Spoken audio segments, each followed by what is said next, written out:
we are doing is what we are doing phylum Porifera, और Porifera के बारे में हम जान रहे थे। सारी क्लास के एंड में भेजने हैं। पहले तुम जो जो मैं रेड सी यहाँ पे अंडरलाइन कर रहा हूँ वो सारा तुम्हें नोट्स में लिखना है, ठीक है। क्लास के एंड में I will ask for notes, ठीक है। So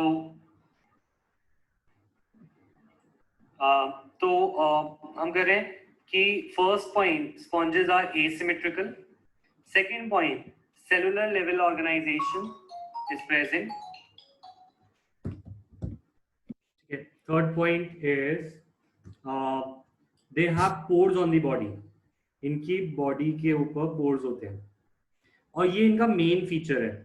this is the main feature of this organism and इनके पास एक स्पेशल वाटर ट्रांसपोर्ट सिस्टम है। तो लेट अस सी ये पोर्स और वाटर ट्रांसपोर्ट सिस्टम का क्या रोल है। तो देखो स्पॉन्जेस जो होते हैं, स्पॉन्जेस में इनकी बॉडी के ऊपर छोटे छोटे पोर्स देखने को मिलते हैं। There are small pores on the body of sponges, ठीक है। इन पोर्स को हम पोरोसाइट्स बोल सकते हैं। This can be called as porocytes. इन पोर्स से वाटर अंदर जाता है, इन पोर्स से वाटर अंदर की तरफ जाता है और फाइनली इनकी बॉडी के ऊपर एक पोर होता है और ये पोर कहलाता है osculum. This pore is osculum and water goes out of ossiculum. Water enters through pores and exits through ossiculum, ठीक है। और इस केस में ये जो एक सिस्टम है, this is called water transport system,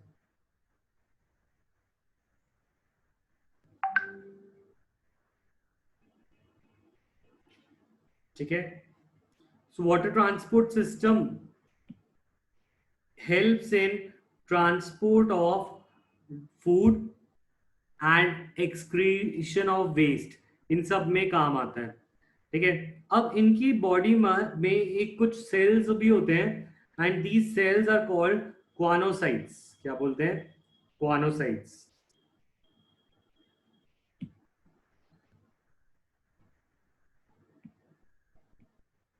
तो ये जो क्वानोसाइट्स होते हैं, ये क्वानोसाइट्स के ऊपर सीलिया लाइक स्ट्रक्चर होता है, ठीक है। और ये क्वानोसाइट्स हेल्प करते हैं वाटर की मूवमेंट में, वाटर को ऊपर ले जाने में क्वानोसाइट्स का फंक्शन होता है। क्योंकि इनकी बॉडी में कोई भी टिश्यू नहीं है, सिर्फ सेल्स ही काम कर रहे हैं, ये क्वानोसाइट्स जिनको हम कॉलर सेल्स भी बोलते हैं, ठीक है। तो ये पोरिफेरा में it is an example of a cellular level of organization. It is an example of cellular level of organization, ठीक है। सो ये पॉइंट क्लियर है? देखो रीड करो। Water transport system is a distinguishing feature of sponges. Water enters through minute pores on the body wall. एक centre में जो cavity होती है, ये कैविटी जो ये खाली कैविटी है जहां पे पानी वगैरह चल रहा है, ये कैविटी कहलाती है स्पॉन्जिसील।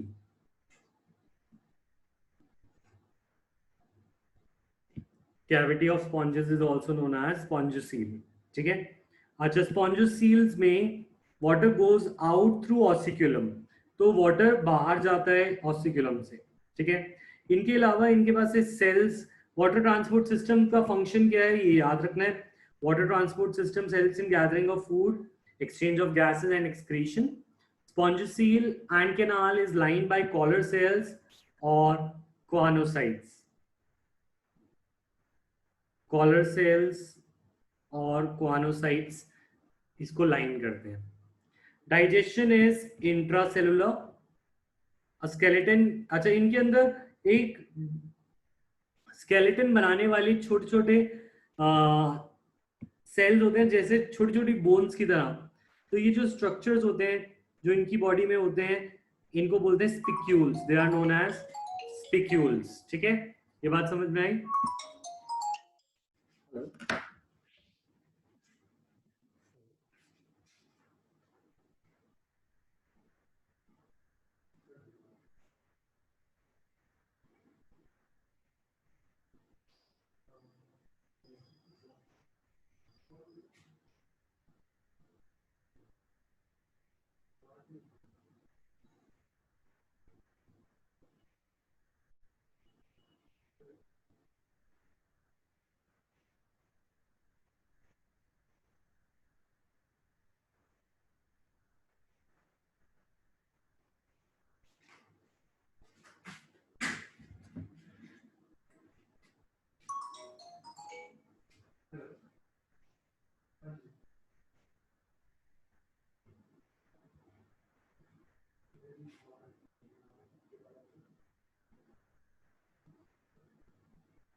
सो हेलो, हाँ चलो, और इस पे आ जाते हैं। ये यहाँ तक क्लियर है सबको? यस और नो? क्या क्या चीजें हमने पढ़ी? हमने पढ़ा एक वाटर ट्रांसपोर्ट सिस्टम है, स्पॉन्जेस में एक ऑसिक्यूलम है, ग्वानोसाइट्स है। ये बात समझ आ गई? यस और नो?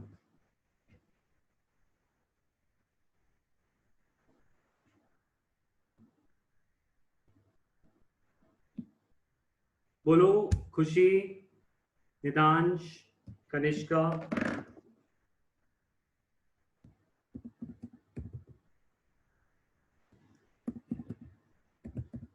ठीक है, अब next part is that the digestion is intracellular.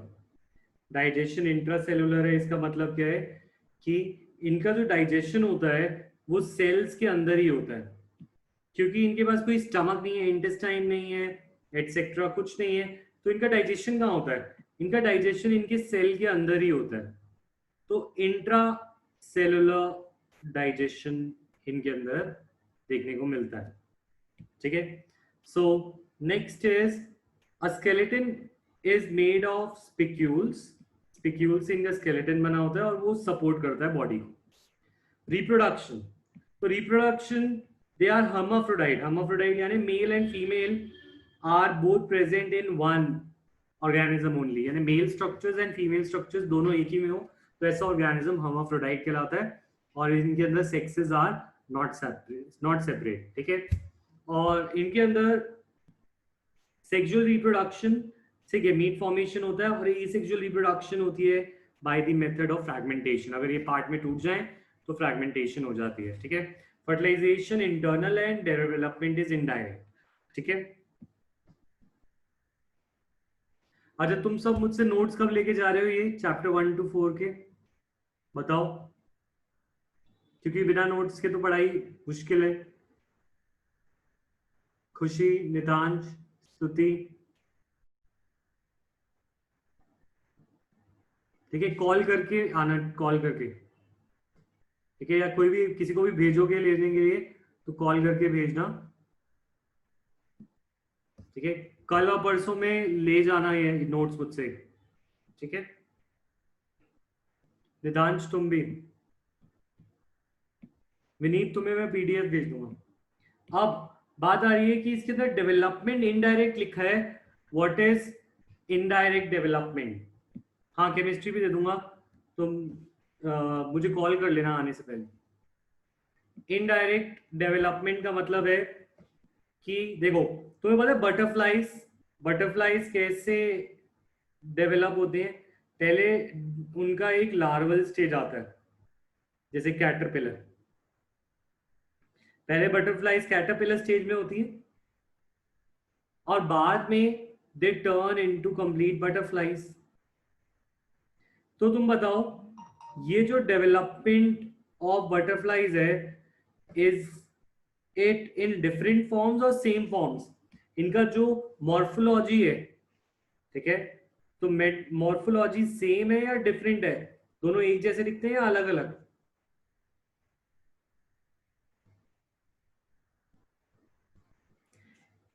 ठीक है, तो डिफरेंट दिखते हैं। तो ये कैटरपिलर स्टेज है इसके अंदर, और एक मेच्योर स्टेज है बटरफ्लाई स्टेज। इन दोनों में हम बोल सकते हैं इनडायरेक्ट डेवलपमेंट है, यानी अगर पहले कैटरपिलर बनेगा फिर ही वो बटरफ्लाई बनेगा, तो ऐसी डेवलपमेंट कहलाती है इनडायरेक्ट। इनडायरेक्ट डेवलपमेंट में होता है लार्वल स्टेज, और सॉरी, इनडायरेक्ट, हाँ, इनडायरेक्ट डेवलपमेंट में होता है लार्वल स्टेज,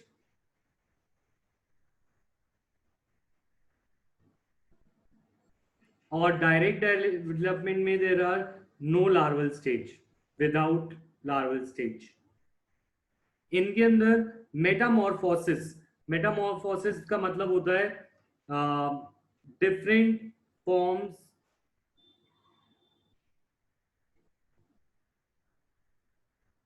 मेटामॉर्फोसिस का मतलब होता है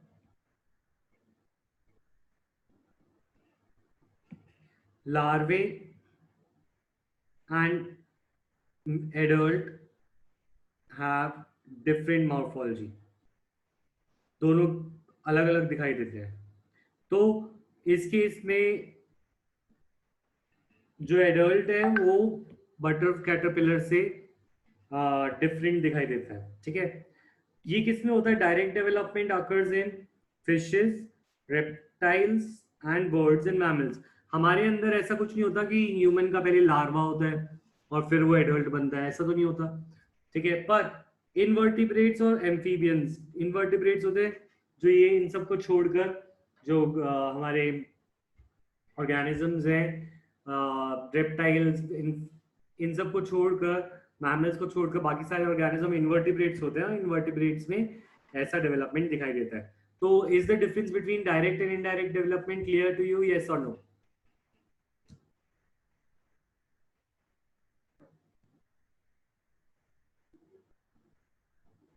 सर सेकंड पॉइंट एक बार फिर से बताना। सेकंड पॉइंट में कह रहा था,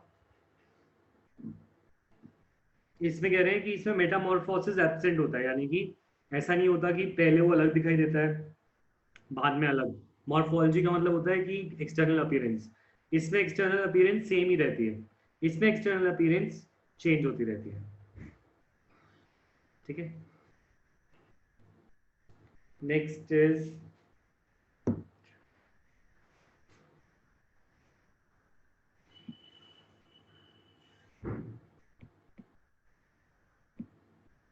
नेक्स्ट इज फाइलम सीलेंट्रेटा। तो सीलेंट्रेटा इज अनदर फाइलम, इसको हम देखते हैं। और सीलेंट्रेटा को एक और नाम दिया जाता है नाइटेरियंस, ठीक है। तो ये बहुत इंटरेस्टिंग ऑर्गेनिजम्स है, ठीक है। ये या तो फिक्स्ड रह सकते हैं, सेसाइल का मतलब होता है फिक्स्ड, जो ज्यादा घूम ना पाए, ज्यादा जान कहीं पे भी जा ना पाए, फिक्स्ड रहे, जैसे प्लांट्स, प्लांट्स को हम सेसाइल बोल सकते हैं क्योंकि वो वहीं रहते हैं। और फ्री स्विमिंग का मतलब है कि वो मोबाइल है, यानी वो कहीं पे भी जा सकते हैं। तो ऑर्गेनिजम्स जो होते हैं ये ओशन में पाए जाते हैं, या तो फ्री लिविंग होते हैं या सेसाइल होते हैं, यानी फिक्स रहते हैं, ठीक है। The body is radially symmetrical, यानी इनकी बॉडी में सिमेट्री रेडियस के अलॉन्ग होती है, चारों डायरेक्शन से ये सिमेट्रिक होते हैं। Body is composed of a cavity which has opening only one opening, एक ही ओपनिंग इनके अंदर देखने को मिलती है बॉडी कैविटी में। और ये ओपनिंग जो है, फॉर एग्जांपल इधर देखें, ये एक सिलेंट्रेटा है, तो इसके अंदर ये एक ओपनिंग है, यहीं से खाना है यहीं पे ही, तो यहीं से ही बाहर निकल जाएगा खाना। तो they have only one opening. ठीक है, ये सेसाइल फॉर्म है। ये कैसा फॉर्म है? This is sessile. सेसाइल मतलब फिक्स, जैसे प्लांट होते हैं वैसे फिक्स्ड है। और ये इनका कौन सा फॉर्म है? Free swimming. ये स्विम भी कर सकते हैं इस फॉर्म में। तो या तो वो ऐसा रहता है कोई ऑर्गेनिज्म, या कोई ऐसा रहता है, या कभी ऐसा और कभी ऐसा। तो अभी देखेंगे कैसे होता है ये। तो फ्री लिविंग फॉर्म और सेसाइल। सेसाइल फॉर्म को बोलते हैं, फिक्स फॉर्म को पॉलिप। सेसाइल फॉर्म को क्या बोलते हैं? पॉलिप। और जो फ्री घूमता है, फ्री स्विमिंग होता है, उसको हम बोलते हैं मेड्यूसा। फ्री स्विमिंग वाले को क्या बोलते हैं? मेड्यूसा। तो इस ऑर्गेनिज्म के दो फॉर्म्स हैं, दो बेसिक बॉडी डिजाइन है। और वो दो बेसिक बॉडी डिजाइन है पॉलिप्स एंड मेड्यूसा। ठीक है, पॉलिप्स फिक्स रहता है और मेड्यूसा घूम सकता है। ठीक है, अब stinging cells of nematocytes are present on the tentacles. ये क्या कह रहे हैं? कि इनके टेंटिकल्स होते हैं। इनके टेंटिकल्स मतलब जो इनके टेंटिकल्स मतलब जो तुमने ऑक्टोपस में भी देखा है, टेंटिकल्स होते हैं। ये जो टेंटिकल्स हैं, इनके ऊपर काटने वाले सेल्स होते हैं, स्टिंगिंग सेल्स, जो किसी ऑर्गेनिज्म को, प्रेडेटर को या किसी प्रे को पकड़ने के काम आएगा। तो ये जो सेल्स होते हैं, इन सेल्स को बोलते हैं nematocytes. These cells are called nematocytes. ठीक है, उसके बाद इनके पास एक और तरह का ऑर्गेनिज्म, एक और तरह के सेल्स होते हैं, और ये सेल्स होते हैं cnidoblast. Cnidoblast capturing of prey के काम आते हैं, इसीलिए इनके नाम में नाइडेरियन भी है। ठीक है, तो एक एग्जांपल देख लेते हैं नाइडेरियंस का या सिलेंट्रेटा का।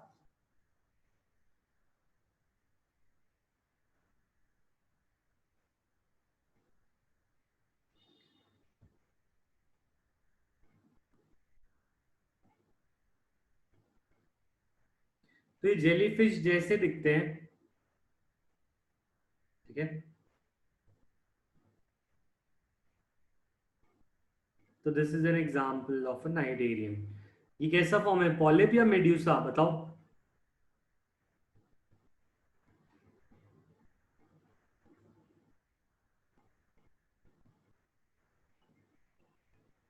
बोलो, पॉलिप था या मेड्यूसा?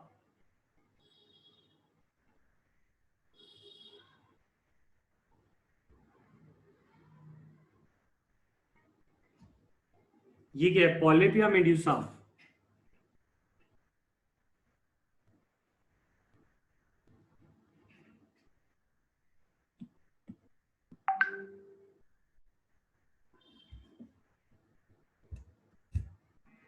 अच्छा, तुम जवाब तो दे रही हो, माइक ओपन करके जवाब दोगे मुझे। ठीक है, सबसे पहले क्वेश्चन है, स्तुति, व्हाट आर क्वानोसाइट्स? क्वानोसाइट्स क्या होते हैं?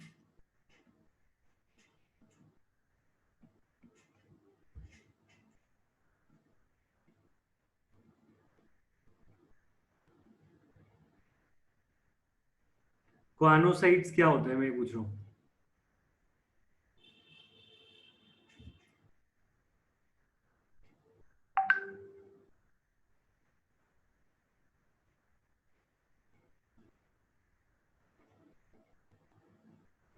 पिछले वाले में इसमें कुछ क्वानोसाइट्स था।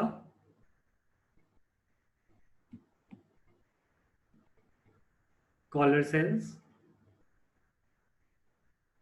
ठीक है, खुशी। सेलुलर लेवल ऑफ ऑर्गेनाइजेशन कौन से ऑर्गेनिज्म में होता है?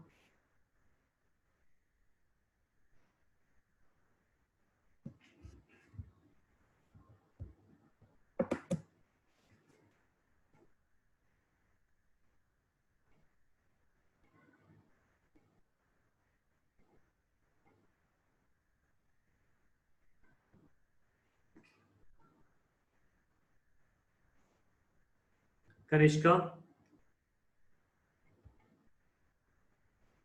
सेसाइल का क्या मतलब होता है?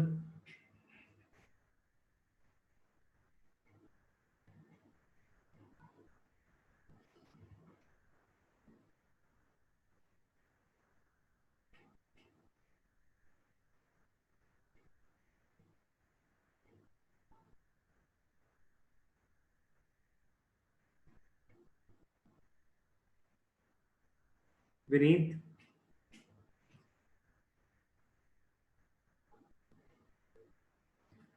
रेडियल सिमेट्री का क्या मतलब होता है?